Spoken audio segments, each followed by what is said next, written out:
Hey guys, welcome back. In this episode, I want to talk about something that's actually truly mine. For the most part, I've been synthesizing ideas, concepts, and frameworks from other people, and I've been trying to present them to you guys in a new way. But this particular one is something I've been using for a long time.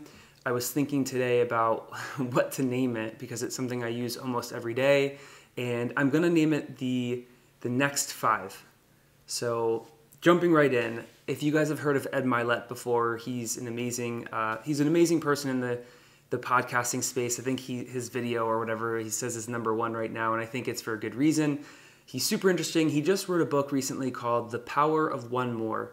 And it's something that he got from his father. You should watch his podcast. You should read the book and learn more about it. But it's basically this idea of just the power of doing one more rep. And not just one more rep at the gym, but one more rep in life, showing up one more time, going above and beyond, doing a little bit extra, doing more. And then there's a whole other side of it too. And I'm sure the book goes into even more detail on just how expansive this concept is. But it's the power of, what was the other one he talked about? It's really cool. In his video podcast, he talks about how he got this idea from his dad, and his dad, I guess, struggled with whatever. He was going through this process of sobriety, and he, in the beginning, he struggled, I guess, a little bit. And so Ed would ask his dad, he would say, "Hey, are you going to be sober? Like, are you done for good or whatever?"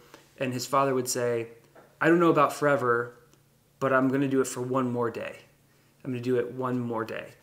And that is where Ed got this idea, and he applies it to a broad range of things. One of which is the gym, right? One more set, one more rep. Well, probably not one more set. One more rep probably is how he applies it. But I don't know. He's jacked, so who knows? Mine is the next five. And the next five is something for me that I use just like Ed. I use it in the gym. I use it when I'm thinking about what tasks I need to do for starting my business or doing this podcast or whatever.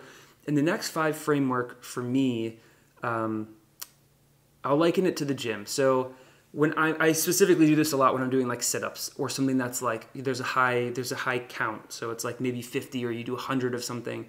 I don't let my mind think about the 50 or the 100, or when I'm going to the gym in general, I don't think about all of the things I'm going to do. I just think of what is the first thing that I'm going to do. Then when I'm in the first thing or I'm doing it, so for instance abs, and I'm doing sit-ups, right? I'm thinking, okay, I'm at 25. I just need to get to 30. And then I'm like counting in my head to the 30. Then when I get to 30, I'm thinking of 35. I'm not focusing on 50. I'm not focusing on whatever the final number is. I'm just focusing on, super focused on these next couple steps, like really tiny pieces of fragments of seconds. I'm just focused on those next couple steps. Coming out of the gym, I think it applies to business too. Sorry, I keep looking over here at my notes. In terms of thinking about like your largest obstacle, right? So maybe if you think of, there's this whole thing in software engineering of like engineer points of like, you have this many points per month and it kind of rolls into how many engineering hours to build a thing. Well, you as an entrepreneur, you as a human being have only so much time to spend on whatever it is that you're working on, whatever it is that your why is, your mission. And so you want to think about what, if you have, let's just call it 10 points. I think this is where the next five is a good number. If you have 10 points to do something in a day, right? That's how many, maybe it's how many hours you're literally working on your thing.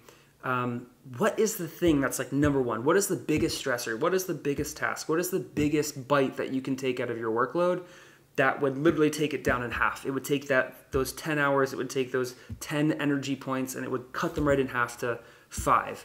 You hear about this a lot in psychology where it's like, for procrastinators or for certain people, it's like usually there's one or two things that is contributing to like the weight that's on your shoulder. Like it's not all these things, it's one or two massive things, or that you perceive as massive, that in fact in reality probably aren't. And so that's where I apply it in business. It's like what is the highest impact thing that I can do? What is the thing that's causing me the most amount of stress and therefore would increase my quality of life, my sleep, my balance if I got this thing tackled? For me right now, I'm launching a company on the side and I'm trying to figure out, there's just so much. It's something I've never done before. It's in the food space. and there's just so much to learn. There's the LLC, there's packaging, there's shelf life, blah, blah, blah, all this stuff at the federal, at the state level. And so it's really stressful for me.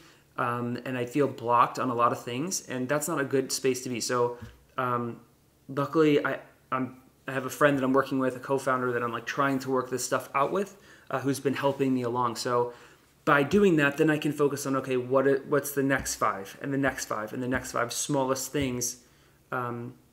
Small in terms of your focus on them, large in terms of their impact in terms of moving you towards your goal.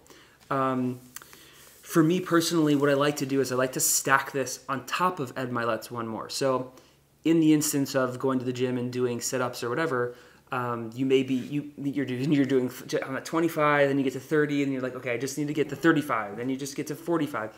And I find a lot of times when I get to 50 or I get to my final number, I'm like, I think I could do some more. Like I bring in the power of Ed Milet's One More. I can do more. Like I have another 5 in me. I have another whatever in me. And so you can stack this ideology on top of something like Ed Milet's Power of One More. I hope this helps you guys, and I'll see you next video.